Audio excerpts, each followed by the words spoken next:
So I'm going to share one more thought with you. As you're working with that customer in the consideration phase, you want them to feel a sense of FOMO. Who here knows what FOMO is? It's usually a hashtag, it's an acronym, FOMO, fear of missing out. Fear of missing out. And what it means to people my age is that I wish I could be somewhere, I wish I could have something. And it's that kind of inner motivation we have, oh well, that may not be available next week, I better go ahead and jump in. I do this to Stan all the time. I'll send them products that are available in Kickstarter. And the thing about Kickstarter, to get the lowest price before they build the product, you have to jump in immediately. He has asked me to stop sending him links to Kickstarter because the FOMO is strong with Stan. He feels like he has to jump in. And so you want people kind of leaving your property saying, I've got to have that. This is the house I want and I will accept it. No substitutes. So one final thought. What would this little doghouse be called in your language if it were your model? It would be a memory point. It'd be something you remember. This is the kind of thing that helps you create that fear of missing out. And here's why. It's unexpected. It's a bit exclusive. We don't see houses with these. And it's relatable. As soon as I see that doghouse, what do I see sitting in the doghouse? My dog. And I immediately want that doghouse for my dog. It's also visual.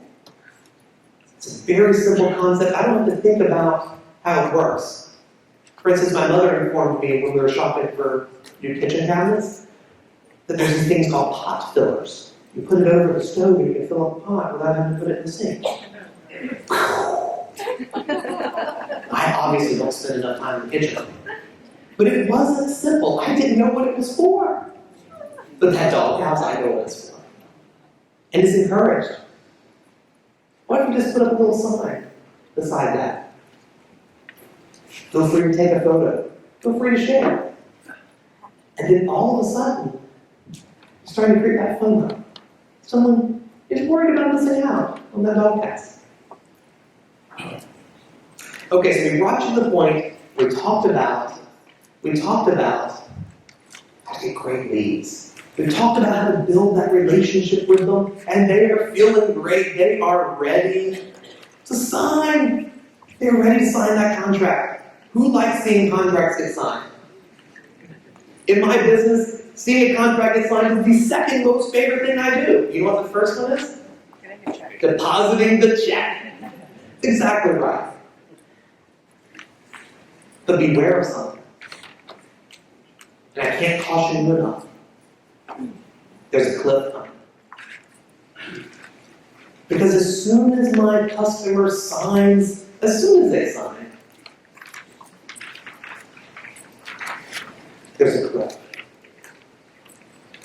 Suddenly they don't feel like they're my favorite person anymore. I'm not calling them every day. I'm not following them up every day. Let's say my salesperson's name was Joe. Joe, where are you going? You abandoned me. I thought we were friends. You must beware of this cliff. Every organization I've worked with, and even worked for, has this cliff. As soon as that signature happens, the salesperson has no reason to follow them, because that commission is on their way to their bank account. That is the wrong answer. And so, we've reached that point where I feel like you guys deserve a break. But think about this cliff.